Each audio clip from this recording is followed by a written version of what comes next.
for all you latecomers getting ready for Matchday Live with the Tottenham game. These are the main moments from a pretty bizarre outing in the PL2. That was the bizarre start. Sam McClellan did nothing wrong. Referee gave a penalty for a supposed foul on Folo Balogun. Incredible lack of complaints from the Chelsea skipper, but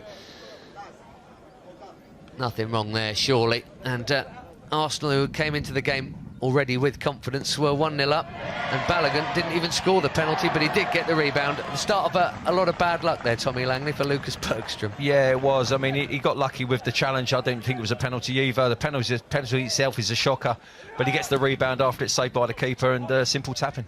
Then he plays a good ball, but a good ball that Mbuyamba really should have been dealing with, should have known that Mika Biarritz was on his shoulder. That said, he steered in the finish quite beautifully. Yeah, it was a great ball from Balogun as well. I mean, it's great vision to see it, but the defender's got to do better here. Muyamba's got no awareness of where he is, and it's a great finish from the striker, but the defender's got to look at himself there. As has, I'm afraid, Sam McClellan, who's usually so solid there. He and Charlie Webster missing out, and this was almost from kick-off from 2-0.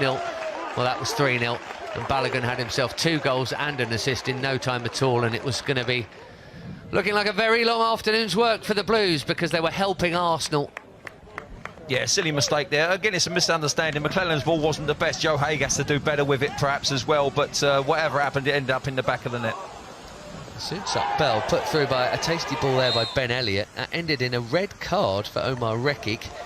I'm still not sure whether the free kick or the penalty was the right call, or indeed if a yellow or a red card was the right call. But the decision was free kick, which came to nothing, and red card. But the 10 men of Arsenal, right at the end of first half stoppage time, just after an excellent spell from Chelsea when goals could have gone in at one end, well, that one went in at the other, and Biarritz had his second and Arsenal's fourth in the 3rd minute of added time. Yeah, we thought we were back in the game with the sending off. Yeah, we didn't make the most of the free kick, you're right, but thought with 10 men we can make them pay. But they go down the other end, and again, it's a scrappy.